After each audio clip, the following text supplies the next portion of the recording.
kejut. Seharusnya sebagai penguasa itu membela rakyat, bukan membela pengusaha. Ya, ini seharusnya membela rakyat. Saya kaget juga ya. Oh, hitungannya begitu. Jadi hitungannya dia tinggal di rumah keluarganya, di rumah orang tuanya, ya. Makan enggak kontrak rumah. Terus kalau bisa ke kantor jalan kaki. Kalau di Jawa mungkin bisa ya naik sepeda jalan kaki. Kalau Jakarta keluar komplek aja lebih mahal daripada naik bus kan. Nah itu hitungannya seperti itu sehingga terjadilah upah fisik UMR itu. Sementara anggota DPR dapat tunjangan macam-macam ya. Nah, jadi sebenarnya buruh itu harus berontak. Jadi tapi pribumi inilah yang berkuasa tapi merusak. Saya lihat penguasa-penguasa yang pribumi itulah yang melakukan ini.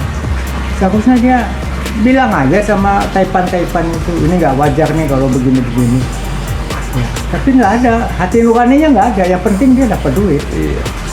Nah, kapan kita mau maju? Setelah mereka waktu dilantik dulu, disumpah dulu pakai Quran nih. Dia nggak takut sama Tuhan. Siapa itu? Aduh. Nggak takut mereka sama Tuhan. Luar biasa. Sumpah aja dilawan, Tuhan aja dilawan, apalagi kita. Siapa lu katanya? Lu boleh pakai jaket kuning di tengah jalan demo apa? Dia tunggu aja saatnya. Memang gue pikirin. Memang gue pikirin.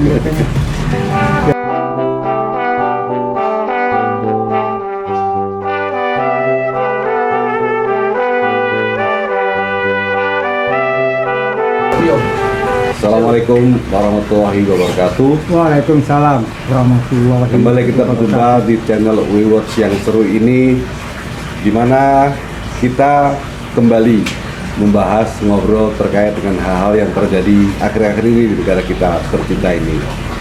Saya Heru Purwanto, kali ini akan ngobrol dengan senior saya Bang Buyung. Bang, gimana Bang? Assalamualaikum Bang, sehat Bang? Salam. Sehat terus. Apa? Berjuang terus. Berjuang terus ya. Jadi gini Bang, kita kan dengar juga nih Abang beberapa hari lalu ikut rapat dengan para aktivis lain. Nah kalau boleh tahu nih, kira-kira apa sih yang Abang bahas dan dengarkan waktu itu ya? Ya kebetulan kita diundang oleh Marwan Batubara, Pak Sunarko, dan teman-teman lainnya untuk kita hadir dalam rapat membahas konstitusi. Siapa yang melanggar konstitusi? Banyaklah udah dibahas secara umum. Tapi saya punya pendapat tuh agak berbeda sedikit ya. Mungkin sama tapi berbeda dikit aja. Kalau saya lihat perkembangan perjalanan negara kita pada saat ini, terutama saat ini, itu yang namanya legislatif, eksekutif, yudikatif, semua melanggar konstitusi. Contohnya yudikatif dalam penegakan hukum itu Bang pilih. bukan hanya tebang pilih, pokoknya semua diatur, ya. Contohnya Bang? Iya, ya kita kan pernah jadi pengacara. Ya. Jadi dalam kenyataannya, dalam beracara itu, ya wanitiro. Wow. Iya. Jadi beda ya sama yang kita pelajari di kampus gitu ya? Beda. Tapi kita sebenarnya kan sudah di warning kan, Iya. bahwa nantinya akan terjadi yang kembali ke moral. Makanya kita kan ada kejujuran, ya, kebenaran, keadilan. Itu kan motonya UI ya. Ya. Nah, Veritas, probabilitas, justisia. Kita coba membawa ke dalam praktek, tapi kenyataannya nggak bisa. Bukan nggak bisa kali Bang, sulit kali. Kalau saya bilang terus terang aja nggak bisa. Selagi mental yudikatif itu seperti itu, kita coba ada pengadilan negeri, pengadilan tinggi, Mahkamah Agung, berapa tahapan itu, semua bisa diatur. Bahkan MK pun ya. Itu bertahun, ada yang bertahun-tahun sampai ke MA, belum putus. Kalau nggak punya duit, jangan harap ya. Ya bang, ada pentingnya nih ya. Udah, kita ngalamin. Nah, Jakarta berarti semua itu kan baru kata orang gitu ya. Nggak kata-kata orang. Dan itu yang jahatnya lagi, itu para pengacara main. Kadang-kadang dia main dua kaki, diatur sama pengacara. Saya pernah punya masalah waktu saya masih Aktif. ya, salah satu perusahaan. Saya datang, kita lapor gini-gini. Udah Pak, tenang aja. Kita bukan hakimnya, siapa yang suka? Jasa. Ya, Panitra. dari hakim Panitra. Udah Pak, tenang aja. Katanya, nanti kita yang ngatur. Nggak usah repot-repot Pak. Katanya. Ya, seperti itu. Pokoknya Bapak menang setelah saya ceritain masalahnya. Ya, kita menang. Tapi ini baru yang Pertama. tetek bengek begitu. Ya, belum kalau yang di atas yang duitnya banyak. Iya. Ini kan, aduh saya bilang. Dan abang harus bayar berapa tuh waktu itu? Waktu itu sih nggak keluar gede. Tapi dia minta presentasi berapa kehilangan kita. Ya. Nah, ya udah.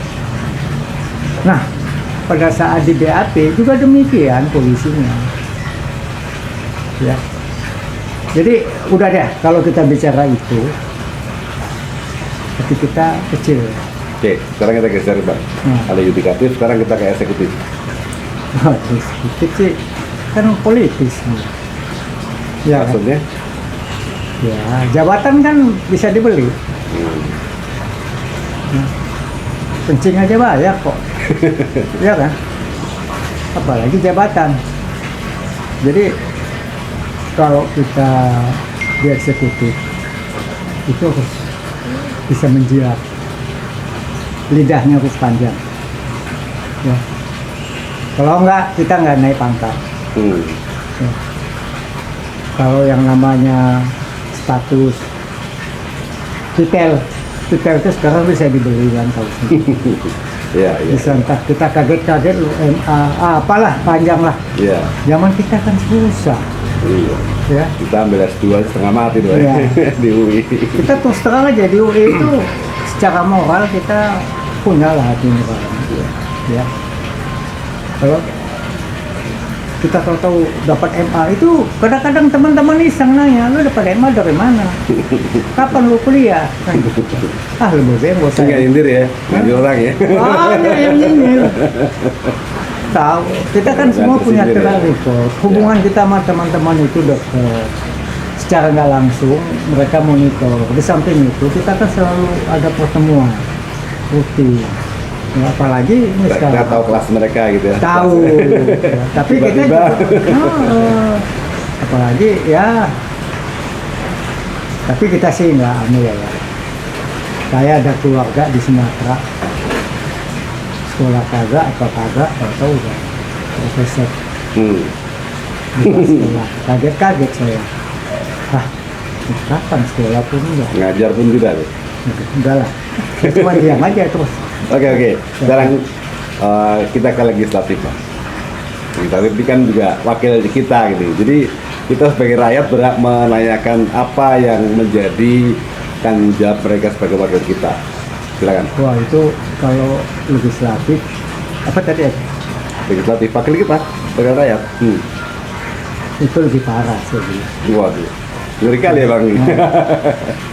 Negara ini hancur karena mereka. Antara Kan lain. undang-undang mereka yang buat. Ya. Tugasnya kan mengawasi. Tapi kebalik, dia ngaku wakil rakyat. Kalau saya bilang rakyat yang mana? Orang dia dipilih juga nyogok. Ya. Gitu ya. Jadi dalam hal-hal tertentu jangan berharaplah sama mereka. Buktinya undang-undang aset itu. Ya. Perampasan aset. Perampasan aset. Sampai sekarang kan nggak kelar. Ya, karena kata orang kalau itu sampai goal, nanti kalau misalnya mereka dari tersangka di terdakwa terpidana asetnya disita jadi bumerang. Ya, Kalau alam ya itu ya. tapi dari situ udah kelihatan. Ya, ya tuh semua yang diputuskan mereka itu masalah politis. Ya. Bukan masalah kepentingan rakyat. Di situ ngeri kali mainnya.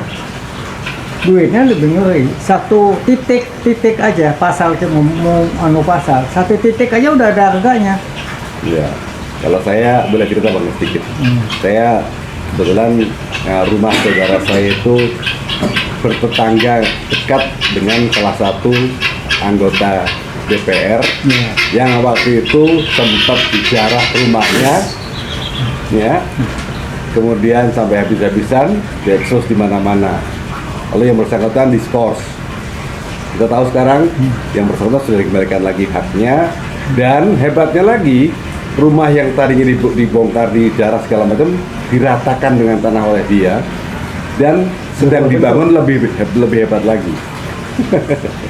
Jadi kalau saya nilai, saya lihat, saya simpulkan, Wakil Rakyat itu benar-benar seperti menantang bahwa dia dijarah sedemikian parah, dirusak sedemikian parah, tapi ternyata dengan pongahnya dia bisa membangun lebih bagus. Artinya apa?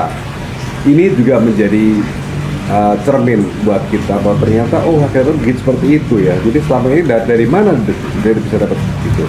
Tapi mungkin begini juga, kalau rumah sih masih kecil kali ya. Ya. Dia bisa utang. Gajinya kan juga gede. Ya. Itu. Kalau rumah hanya bicara rumah, saya bukan membantah ya. Kita aja dulu bisa di rumah kok, bisa bangun rumah Iya. Tapi ini bangunannya udah seperti istana, Bang. Nah iya, kepala sekalian aja. Jadi luar biasa. Intinya adalah bahwa mereka ini seakan menantang, ya, tidak peduli dengan ini. Jadi harusnya kan kalau dia introspeksi lah ya, pindah kayak atau gimana ya. Tapi ya udahlah, itu memang haknya dia. Tapi kita sebagai rakyat cuma bisa, terutama tetangga-tetangga mereka, tetangga-tetangga yang di sekitar tuh, mereka berpikir kok begini ya. Jadi mereka nggak bisa ini ya, berkata-kata lagi. Tapi ini contoh legislatif aja. Jadi intinya adalah yang ketiga sektor tadi, baik yudikatif, eksekutif maupun legislatif, memang menurut Abang kemarin dibahas memang sudah hampir semuanya memang bermasalah atau melanggar konstitusi ya. Ya. Jadi terutama mereka tuh nggak ada takutnya. Kenapa Bang? Karena ada backing. Soalnya Ada backing. yang nangkep juga bermasalah. Ya, polisi itu bermasalah. Ya, udah gitu mereka kan dapat duitnya itu gampang. Ya, Iya. katanya itu yang namanya partai-partai itu yang diajarin para taipan 9 aja katanya sudah dibeli. Itu yang saya bilang ada titik koma. Saya kebetulan dulu bekerja pada saat ada pembentukan undang-undang ketenagakerjaan. Kebetulan ada teman kita juga, seangkatan saya malah cewek. Anggota DPR. Saya ke Depnaker, ini kok gimana sih kok undang-undangnya seperti ini, yang di draft beda, yang timbul beda. Nah itu katanya Depnaker ini diundang oleh Apindo di hotel-hotel untuk membahas itu. Membahasnya apa? Piro, hilang titik, hilang kata-kata, hilang makna, kan gitu kan? Nah, gitu akhirnya. Itu tahun 19 tahun lalu ya, dulu ya. Wah, ya. Apalagi itu, sekarang maksudnya kan? 20 tahun yang lalu. Tapi sekarang nggak ada bedanya sih. Lebih Saya parah. rasa nggak lebih parah. 20 tahun yang lalu ya. Mungkin Saya seperti bilang, waduh ini kacau dong. Nah lu protes dong yang katanya. Nah kebetulan pernah saya rapat Apindo, Sofian Wanadi itu waktu itu. Ada UMR. UMR itu kan upah fisik minimum. Yep. Ini kan pribumi ini. Ya, penguasa-penguasa kita ini. Jadi yang ngancurin rakyat itu adalah penguasa-penguasa ini. Ya, Pembuat undang-undang. pemerintah. Apa dia buat? Hitungannya apa upah fisik? Itu makan telur, Apa fisik lah, lu yang penting lu hidup. Kan kejut. Seharusnya sebagai penguasa itu membela rakyat, bukan membela pengusaha. Ya, ini seharusnya membela rakyat. Saya kaget juga ya. Oh, hitungannya begitu. Jadi hitungannya dia tinggal di rumah keluarganya, di rumah orang tuanya, ya. Makan nggak kontrak rumah. Terus kalau bisa ke kantor jalan kaki. Kalau di Jawa mungkin bisa ya naik sepeda jalan kaki. Kalau Jakarta keluar komplek aja lebih mahal daripada naik bus kan. Nah itu hitungannya seperti itu sehingga terjadilah upah fisik UMR itu. Sementara anggota DPR dapat tunjangan macam-macam ya. Nah, jadi sebenarnya buruh itu harus berontak. Jadi tapi pribumi inilah yang berkuasa tapi merusak. Saya lihat penguasa-penguasa yang pribumi itulah yang melakukan ini. Seharusnya dia bilang aja sama taipan-taipan itu, ini nggak wajar nih kalau begini-begini. Ya, tapi nggak ada, hati nuraninya nggak ada. Yang penting dia dapat duit. Iya. Nah, kapan kita mau maju? Kalau mereka waktu dilantik dulu, disumpah dulu pakai Quran ya. Dia nggak takut sama Tuhan. Siapa itu? Aduh. Nggak takut mereka sama Tuhan. Luar biasa. Sumpah aja dilawan, Tuhannya dilawan, apalagi kita. Siapa lu katanya? Lu boleh pakai jaket kuning di tengah jalan demo apa? Dia tunggu aja sama. Gue pikirin. Memang gua pikirin katanya. Jadi kalau anggota DPR itu datang, duduk, diam duit, udah. Ini saya sih terus terang aja menghimbau 9 naga. Dia akan mewakili warga keturunan Cina di seluruh Indonesia. Seharusnya dia pikirin nih yang pedagang-pedagang kecil yang dekat-dekat kita itu. Ya, supaya dia punya hati nurani deh. Kalau ada apa-apa dia selamat, tapi yang lingkungan dia selamat enggak. Saya bilang kejadian 98 yang di lingkungan kita yang dibakar, dia udah kabur ke luar negeri. Kenapa saya menghimbau mereka? Dulu mereka itu kayanya itu dari mana? Dari mana? Ya, datang tuh pakai celana pendek, ya. Ya, enggak, jadi kayaknya itu kayak nyogok, kayak korupsi. Coba, kan Chinese yang taipan-taipan itu yang melarikan duit bank, yang menggelapkan duit bank. Ini saya pernah minjem duit di bank, ya, buat bangun rumah. Diperiksa semua orang bank gini. Terus temen Chinese saya kantor ngomong, aku pamit dulu ya, aku ada orang bank mau periksa rumah. Mau apa ya namanya ya, dia nilai rumah saya. Nggak lama kemudian, bang, kenapa pak? Udah nggak usah gini aja. Oh, jadi Chinese itu gampang minjem duit di bank, malah dimarap itu yang namanya apa agunan itu. Nah kalau kita kan nggak ngerti yang seperti itu, kita apa adanya. Nah ini yang saya bilang mental dari pribumi kita juga.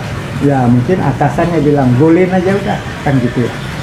Tapi ini cerita saya cerita fakta yang saya alami, ya, bukan saya mengada-ada. Jadi saya dulu juga di HRT melihat pegawai-pegawai kita itu, wah, saya pernah ribut nih waktu di Apindo. Mungkin nilai angka kita itu UMR di atas UMR kita kasih. Ribut itu Apindo. Saya bilang kalau kita kasih di atas UMR sah-sah aja.